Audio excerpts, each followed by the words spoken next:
World Health Organization leaders are calling the spread of coronavirus a grave concern as cases of infection in China climb over 6,000, surpassing the SARS epidemic. And joining us now to discuss is Yahoo Finance's Anjalee Khemlani. Of course, we also just heard Fed Chair Jay Powell taking questions and addressing the coronavirus, which he says there's uncertainty around it. What do we know that's new today? So that the uncertainty continues, trying to make light of something very serious. So Jerome Powell is one of the ones that did mention something. Also yesterday, we had Health and Human Services Secretary Alex Azar also mentioned that, they're keeping an eye on it. Right now, it isn't as big a concern for the U.S., obviously. They are doing screenings at the airport, so we have seen the response to that continue. Like you mentioned, beyond 6,000 cases reported, 130 deaths more than in China. And the World Health Organization is saying that it is, in fact, restricted to China right now for the most part. So that's where we've seen some moves in terms of, governments taking steps to announce restrictions.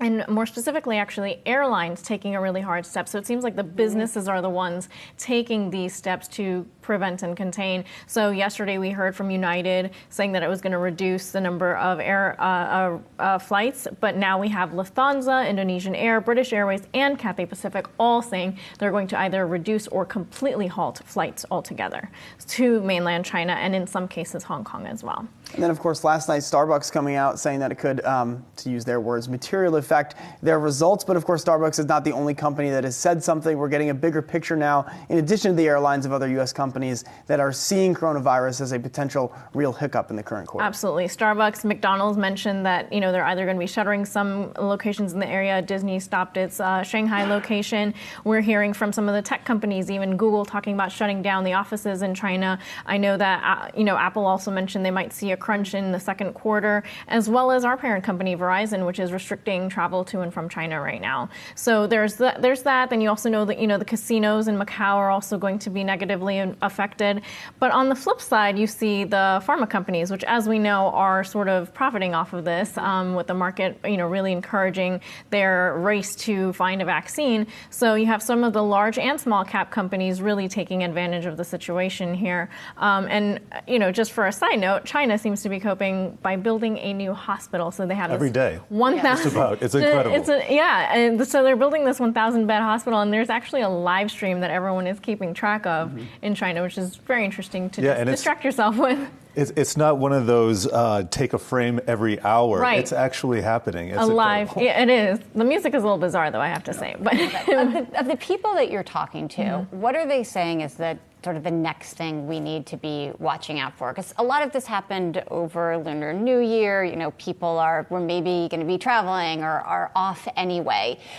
Is there sort of like a timeline, a day that they're talking about? The idea that this, virus could mutate? Sort of what are the next things that we all need to be thinking about? I never thought about mutation. I know. I think that's a little out.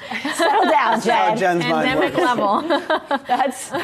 I've heard that could be an issue. Well, so right now what they are watching out is when does it peak? When does it get to the point where they're, right? And so they're looking at, I've heard numbers from mid-Feb to April.